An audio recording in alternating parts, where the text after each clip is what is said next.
Hello, आदाब, सलाम, नमस्ते, सत श्री अकाल, वड़क्कम। कहानी की दुनिया में आपका बहुत बहुत स्वागत है। तो चलिए आज की कहानी सुनते हैं। काबिलियत की पहचान। किसी जंगल में एक बहुत बड़ा तालाब था। तालाब के पास एक बगीचा था जिसमें अनेक प्रकार के पेड़ पौधे लगे थे। दूर दूर से लोग वहाँ आते और बगीचे की तारीफ करते। गुलाब के पेड़ पे लगा पत्ता हर रोज़ लोगों को आते जाते और फूलों की तारीफ करते देखता। उसे लगता कि हो सकता है एक दिन कोई उसकी भी तारीफ करे। जब काफ़ी दिन बीत गए जाने के बाद भी किसी ने उसकी तारीफ नहीं की तो वो काफ़ी हीन महसूस करने लगा। उसके अंदर तरह तरह के विचार आने लगे। सभी लोग गुलाब और अन्य फूलों की तारीफ करते नहीं थकते, पर मुझे कोई देखता तक नहीं।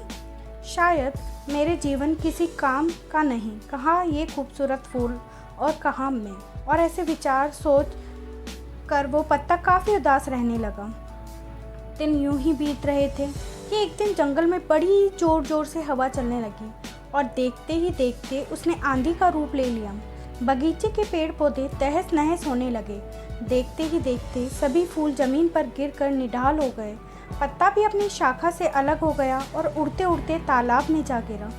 पत्ते ने देखा कि उसमें कुछ ही दूरी पर कहीं से एक चींटी हवा के झोंके की वजह से तालाब में आ गिरी थी और अपनी जान बचाने के लिए संघर्ष कर रही थी।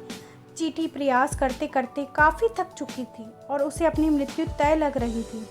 तभी पत्ते ने उसे आवाज़ दी, घबराओ नहीं, आओ मैं तुम्हारी मदद कर देता हूँ। और ऐसा कहते हुए अपने ऊपर बैठा लिया। आंधी रुकते रुकते पत्ता तालाब के एक छोर पर पहुँच गया। चींटी किनारे तक पहुँचकर बहुत खुश हुई और बोली, आपने आज मेरी जान बचाकर बहुत बड़ा उपकार किया है। सचमुच आप महान हैं, आपका बहुत बहुत धन्यवाद। यह सुनकर पत्ता भावुक हो गया और बोले, धन्यवाद तो मुझे करना चाहिए क्योंकि तुम्हारी वजह से आज पहली बार मेरा सामना मेरी काबिलियत से हुआ है जिससे मैं आज तक अनजान था। आज पहली बार मैंने अपने जीवन के मकसद और अपनी ताकत को पहचाना है। मित्रों, ईश्वर ने हम सभी को अनोखी शक्तियाँ दी है। कई बार हम खुद अपनी काबिलियत से अनजान होते हैं और समय आने पर हमें उनका पता चलता है।